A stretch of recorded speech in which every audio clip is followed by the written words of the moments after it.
My name is Jean Marie Herron. I'm a certified professional organizer and the business development manager for the Junk Luggers. My mission is to improve the quality of people's lives through the decluttering of their homes and offices in an eco-friendly and non-judgmental way. If you'd like to see more of these videos, simply click the subscribe button. My name is Jean Marie Herron. I am both a certified professional organizer as well as the business development manager for the Junk Luggers. Welcome to this month's Lunch and Learn. And our topic for today is kitchen organization to keep you cool. Welcome, everybody. We are recording the pen. I am going to ask that you stay muted until the Q&A section. And once I get through the presentation, I will open it up to the public, if you will. And if you have a question, what you can do is type it into the chat box, and Deborah, my assistant, will manage the chat box for us. So today we're going to talk about all things kitchen. And next month, I'm going to go on vacation. I hope you're all going to go on vacation. So we're going to skip next month. Yay. And then afterwards, we'll open it up to Ask the Organizers besides Q&A, and then we'll close by 1 o'clock. So let's get started. So Deborah and I were talking before we officially started that, you know, kitchens are one of our favorite places to be. We're in there all the time, and organization is super, super important. So I'd like to start off this presentation by asking everybody on the call to think about what's working for you in your kitchen, what's not working for you in your kitchen, and how you use your kitchen. You know, we're all in different seasons of our life. So think about your lifestyle, think about your diet, think about your habits. You know, there's going to be many, many people who basically don't cook much more in their kitchen. There's going to be others who cook every day. There's going to be some people who, instead of making main meals, they're all about baking. There's going to be people with, you know, different types of allergies, different types of dietary criteria. So really think about how you are using your kitchen and how you want to be using your kitchen, because that's going to be instrumental when I teach you the organizing recipe in terms of putting it back together. So for example, I have a lot of folks in my life who have celiac disease. So there's no gluten. So we kind of organize, you know, the pantry very differently, and the fridge and the freezer. So think about how you want your kitchen to function for you. And next, what I'm going to do is take you through the basic recipe of space organizing, whether it's the kitchen or anything else. We're going to go through this slide by slide. But the first thing we're going to do is teach you how to sort, and then how to select, and then how to purge, and then how to organize, and then how to equalize. So Eb is putting in the chat box a link to a PDF or a form that you can all have gratis. This form took me a long time to make, a couple years ago, and I call it POSSEs Suggested Kitchen Categories. And it really takes the typical categories in most people's kitchens and talks about all the items that might be in that particular category. So for example, you know, I'm just going to say pet area. A lot of people might have a pet area in their kitchen because they've got animals.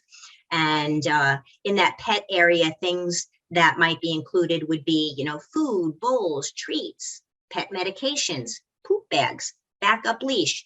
Again, you're going to create your kitchen organization based on your individual lifestyle. But this, if you print it out or save it digitally, should you decide to do your whole kitchen in one fell swoop or organize your kitchen in bits and pieces, it'll help you determine the kind of categories you want to have. Do I want baking, you know, pots and pans, storage container, appliances on the countertop, you know, things to have by the oven, around the sink, a food preparation area, and, you know, a paper plastic area, grill area, et cetera, et cetera. So lots of things to percolate when you start to do this on your own. So the first step is to sort. And you want to sort into kitchen categories that make sense to you. So I used this spice picture as an example. Everybody's going to have a different volume of spices. Some people have just salt and pepper, and somebody else might have, you know, 3 drawers worth of spices. So some people might want to put them alphabetically. Some people might want to put them, savory together and then, sweet together. Other people might want to put recipe spices together because they make, certain recipes all the time and they use a certain number of recipes, certain number of spices just for that recipe. This particular picture, it's not my picture. It's not my picture. Usually I try to incorporate my pictures, but this is not. This I got off the internet. When I look at this cabinet, though, somebody gave up a lot of space for their spices. Like, this is probably a prime real estate cabinet, in somebody's upper cabinets.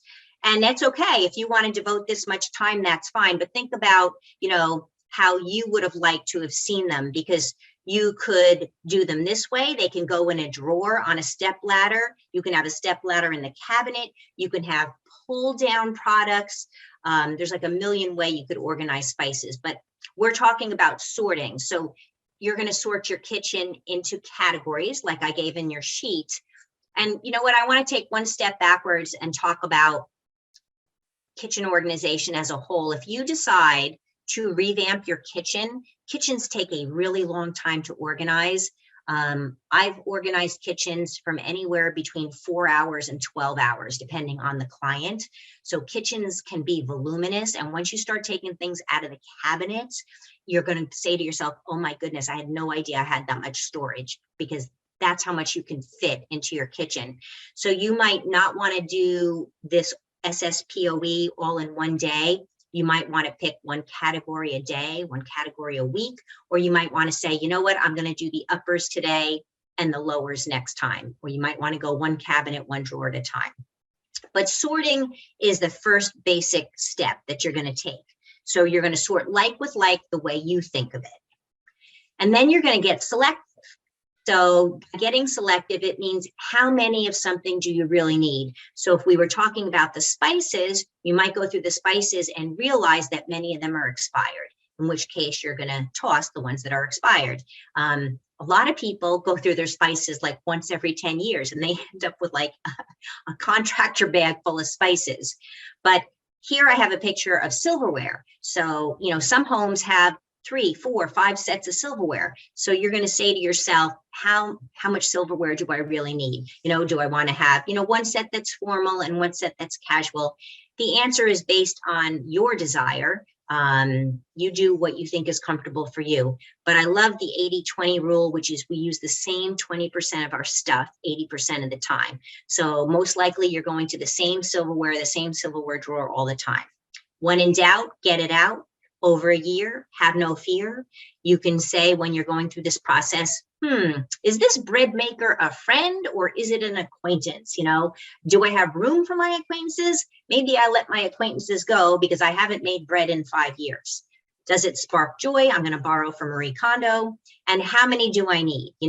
If you've got 6 different kinds of garlic presses, how many garlic presses do you really need? So you're going to ask yourself questions like that. Play a little devil's advocate. You got the angel and the devil. Just how much do you really need? And envision what you want your kitchen to look like at the end, so it'll help you declutter and let go. All right, so then we have P. We're up to P in our recipe. So we started with sort and then select. That was our S and our S.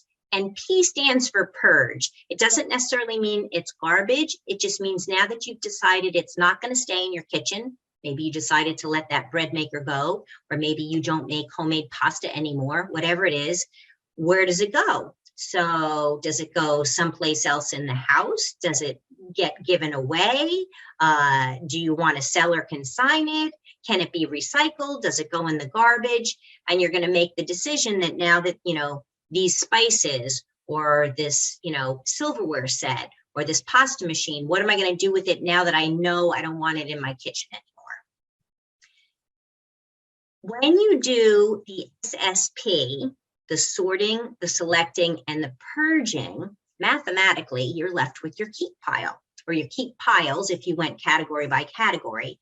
And truly, only then can you actually do what I call organize, which means you're going to give it a home, you're going to give it a place to live.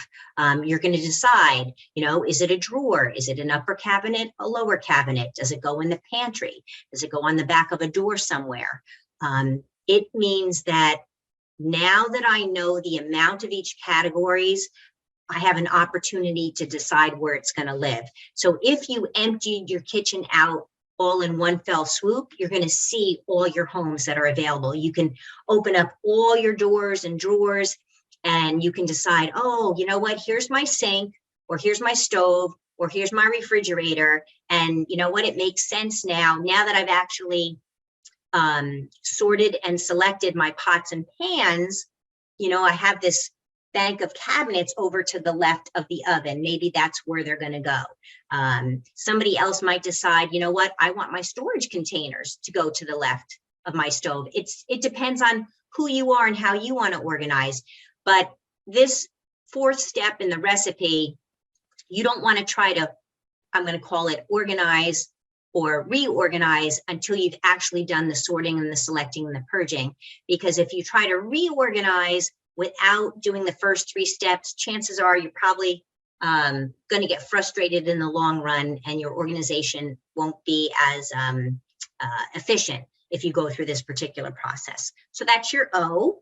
I also like to say organize, containerize, and labelize. So in this situation, you know, if you're working with, say, a multifamily, there might be on the inside of cabinets, you might want to label things so that if, you know, 4 people are emptying the dishwasher, everybody knows, you know, where things go, especially if you're in a fast and furious, you know, family situation. So you can consider labeling things if you like. You consider putting things in container. There's a million products out there to organize a kitchen. All you have to do is go to Target or Bed Bath & Beyond or the Container Store. And, you know, when the lids on the storage containers are bothering you, you're going to find 10 different ways of organizing the lids. One of those ways should work for you. All right. And then we get to the last step in our process, which is E for equalize. Here we talk about the system, the habits, the maintenance, the routine.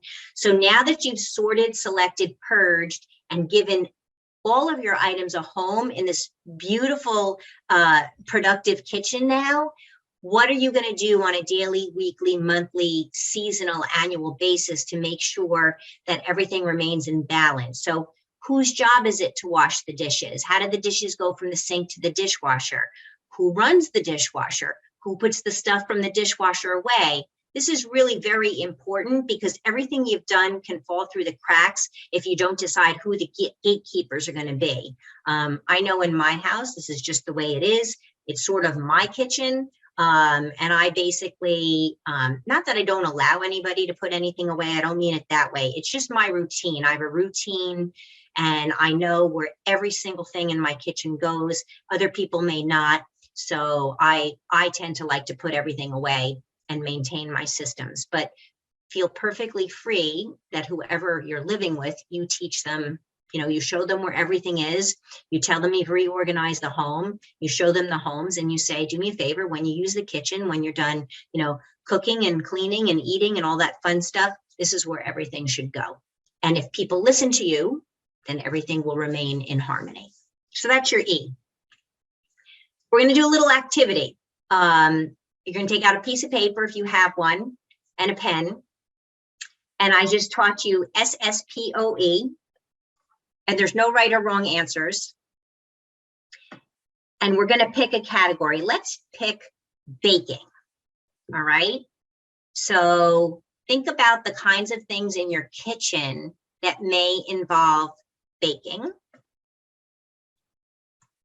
And I'm just going to pop out for a minute here. Actually, I'm going to keep writing. And we're going to save your answers for just a few minutes. But what I want you to think about is you just learned SSPOE. So I want you to think about the category of baking and the items that you're going to have and how you might sort them. So I'm going to give you a little cheat sheet example. Maybe under baking, you have different types of measuring things. So think about your categories. And just do that for now. And then hang on to that thought. I'll give you another minute. I'm going to take a sip of coffee while you guys are figuring out your baking.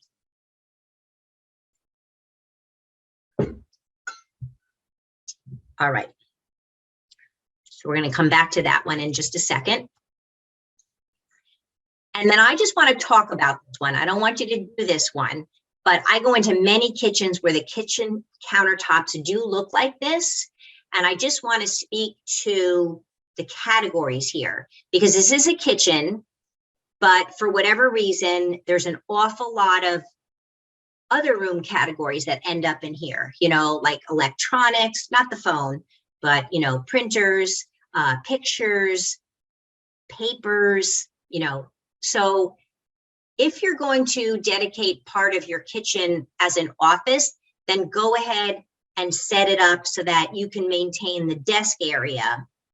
Otherwise, if you don't like to see this kind of stuff land in your kitchen, like your mail and your bills and that kind of thing, think about where else in your home would you want to transfer these items so that your kitchen remains pure. And what I mean by pure is that so you're only doing kitchen things in the kitchen, you know, like cooking and eating.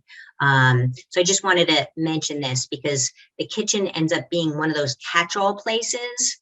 So when you go through your SSPOE process, something to think about is, you know, might this activity be done better elsewhere? Or do I want to see these things come into the kitchen?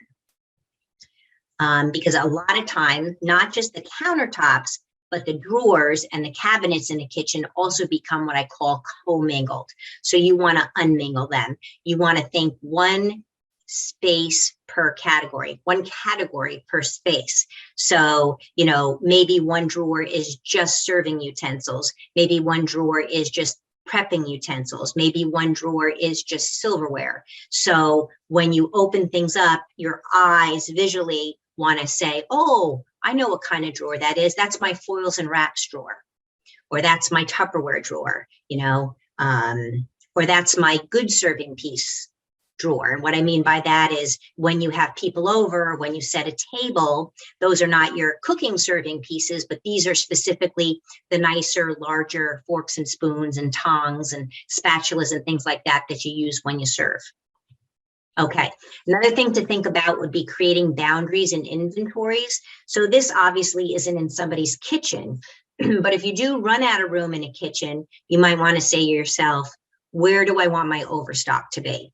So if you're buying all kinds of extra kitchen items, you know, paper products, pasta, canned goods, etc., think if you don't want it in the actual kitchen, where would it go?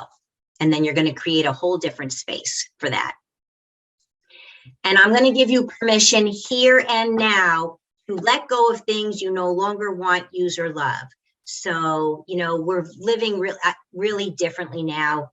Every year, especially post-COVID and this particular decade, it seems like our lifestyles have all changed. But, you know, I was doing an estimate earlier today, and I cannot tell you in the last couple of weeks, relative to my position at the Junk Luggers, how many break fronts and buffets we take out of houses because nobody's using them anymore, and people don't want them. So you won't even find them, you know, in the restores because people are not using china and crystal and silver. There are a few that do, don't get me wrong, but in most cases, even the homes that are being built today, they're not even putting a formal dining room in anymore. They're just doing these, you know, kind of large kitchens, big open spaces. So, you know, give yourself permission to let go of things that were passed on to you as gifts that you might not treasure anymore, especially if they don't mean anything to you,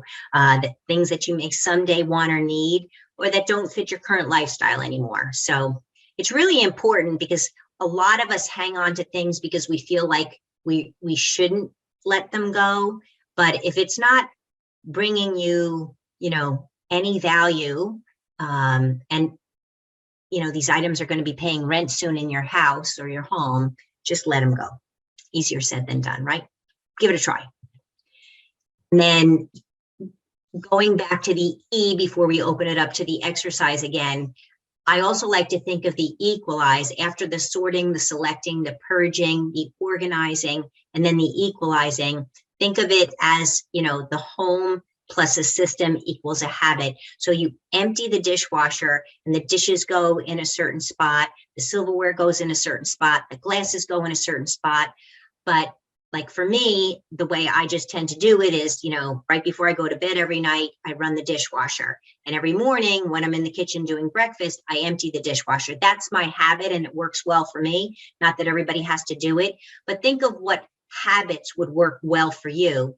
So once your kitchen is organized the way you like it, think about how can I develop a routine for my menu planning, for my shopping list, my shopping days, my prep time, my cooking times, cleaning up, putting things away, a refrigerator inventory, FIFO, first in, first out, cleaning, and then we talked about who's in charge. So habits are really important in a kitchen, so if you keep a shopping list somewhere for everybody to see, and that's where your shopping list is, then you're ready to grab it, whether it's digital or paper, when you go food shopping. And maybe you go food shopping at a certain time each week. So all these things keep us very habitualized, and then we don't have to think so hard about how to get things done or where they are. So think about if you're organizing your kitchen, what kind of habits you may or may not want to change. Maybe right now you're eating out a lot, and maybe you want to start cooking more at home, or you want to start cooking in a more healthy way. But that might involve starting with, the grocery list. Okay, so next month we are on vacation. And so I'll send an email out in advance when it'll be September 21st. And I'll let everybody know via email. It's also on social media. And then these are the two websites where you can always find out where the Lunch and Learn is. Junk Luggers of Northern NNJ, Northern New Jersey, and then Posse Partners LLC. So that's for next month. And that's me. This is how you find me. I think you all know me, but I'm not going to leave this up because I want to go right into our activity. And I'm going to stop the share. And I'm going to come back to our little Brady Bunch because I love Brady Bunch. Hi, it's so nice to see everybody. So those of you who are not on camera, if you want to come on camera, I would love it. It's not fair that you get to see me in a ponytail and barrettes and I don't get to see you. All right, so I'm going to look for volunteers. So we were doing an SSPOE activity. So SSPOE, sort, select, purge, organize, and equalize, is your space recipe for organizing any space, not just kitchen, but I asked you all to think about baking category. So who wants to volunteer for the first S, which is sort? What categories did you come up with? And you're welcome to unmute here. Nobody wants to play my game? Come on. I'll start, Jean Marie. One thing when baking is recipes. And one thing I did years ago was took 20, 30 cookbooks. And there's probably 2 or 3 recipes per cookbook that you actually use. So I pulled them out. I got a 3-ring binder with the plastic pages and I put them in. So I reduced all that space into one recipe. And then what I did was everyone, oh, can I have that recipe? Can I have that recipe? So I made a 3-ring binder for one Christmas for my 3 kids, for my sisters, for my parents, of all my favorite recipes, and then put a bunch of empty screen protectors or page protectors in so they could add their own. And you would have thought I was like the queen or something, because that was the best idea they had for gifts that year. So that's just one way I condensed my recipes in baking. Excellent, excellent. Did anybody else come up with some other categories?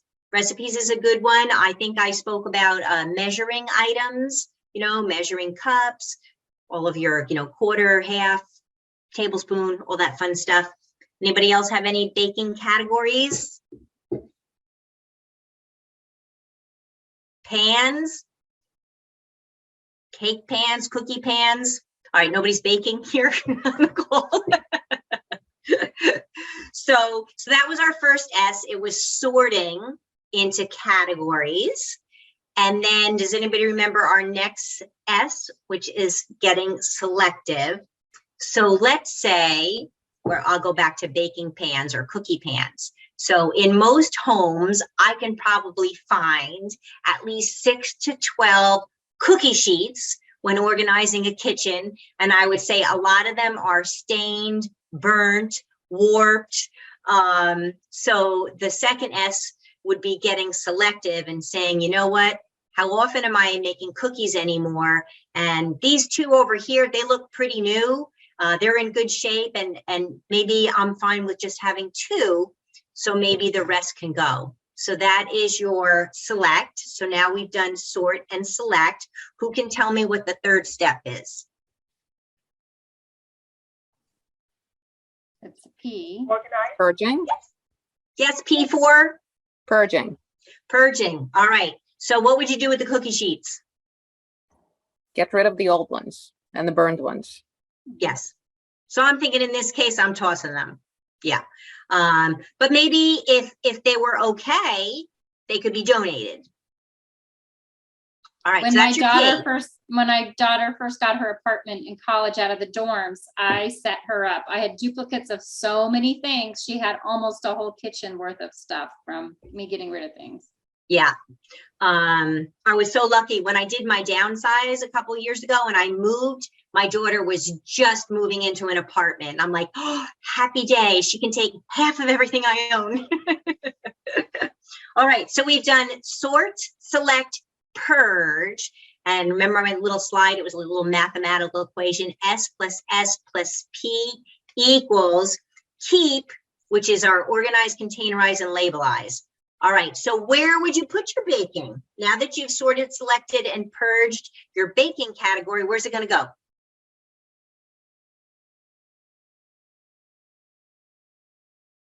All right. I keep it in the oven. I was actually going to say, good, Alina. I was going to say mine, because I don't do it frequently. Mine is over my oven. It's rare these days that I bake, but you know, I have a girlfriend who bakes all the time. And where most people's pots and pans would normally go is actually where her baking category is, because that she bakes 3 times as much as she does any regular cooking. So here's where it's really important for you to look at your space and think, where should this live? And the triangle is very important, you know, where the refrigerator is, where the sink is, where the stove is, because that prime real estate between those 3 areas is where you're basically going to be standing and doing most of your pulling out, putting away. So just be cognizant of the kitchen triangle when you do that, when you do your organizing. So in a nutshell, I like to say giving everything a home. And then the equalize was our last step, E. So how do we equalize the baking area?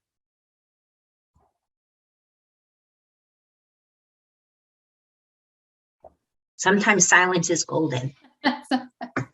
All right, so that's your habit, that's your system. So you just made those cookies and they're delicious, right? But now we've got dirty pans. So they need to be washed, you know, dried and put back away. So in this case, the equalize would be whoever made the cookies, or maybe whoever ate the cookies. I know there's many houses where the person who does the cooking, somebody else does the cleaning. So it's figuring out, you know, the gatekeeper, whose responsibility is it? How, now that we've used the items, we've taken them out of the home, maybe we pulled everything out of the cabinet above the oven. How do we get it back above the oven? Because what you don't want to have happen, which happens all the time, is now cookie sheets are lying around on the counter. You know, maybe they're clean, maybe they're still dirty, but in order for the E to work, the equalize, and I also like to say equalize, enlist, and enjoy. Yeah, and there's one more. Equalize, eliminate, enlist, and enjoy. So it's the system. Hopefully we can be letting go of things all the time. So maybe when you did this particular baking recipe, you found a spice that was expired. Maybe it goes out, and if you need to replace it, it goes on the shopping list for next time. So eliminate, enlist, who's going to help you do this if it's more than just you using the kitchen, and enjoy, because if we did SSPOE correctly, then and only then can you really enjoy your kitchen. So in a nutshell, that was the basic recipe. I have the link for you that Deborah has in the chat box, or had in the chat box. If anybody didn't get that, please feel free to send me an email. I'm happy to send it to you through email. When I did my newsletter this month, I talked about kitchen organization to keep you cool. And it was all about basically how not to turn on your oven. So the biggest tip I have is, especially this time of year, is shopping at farmers markets and trying to prep your meals 1 week at a time. Like, think about what you purchased, use everything that's perishable, and then again, the next week you do it all over again. So any last minute questions? Now, I love the tip, like if I'm gonna do grilled chicken one night, I grill extra so I can have it in salads or in enchiladas or whatever I'm making that week. Turn it on the oven or the grill once and do in bulk. Yep. So when I did my blog, it talked about not only going to the farmer's market and getting all of your fresh produce, but exactly that, Deborah. It was, and in my case, I make somebody else in the house do it. You know, I send all the protein out on the weekend to the grill, and I cook off like 3 to 4 different kinds of proteins. And then that way during the week, we're just all grabbing, you know, whether that's, you know, a salad, a sandwich, whatnot, and we can really keep the oven off. So, well, thank you all for joining me today. You'll get a follow-up email. There'll be a recording for those of you who aren't here, but you won't know you're not here. So anyways, if you want to send the recording to somebody, you can. They're all up on YouTube. Have a wonderful August, and I hope to see you guys back in September. Enjoy your summer. Thank you. Enjoy your Thank you. vacation. Remember, if you want to see more videos on my organizing, productivity, and decluttering topics, hit the subscribe button and you'll be alerted when the next one is ready.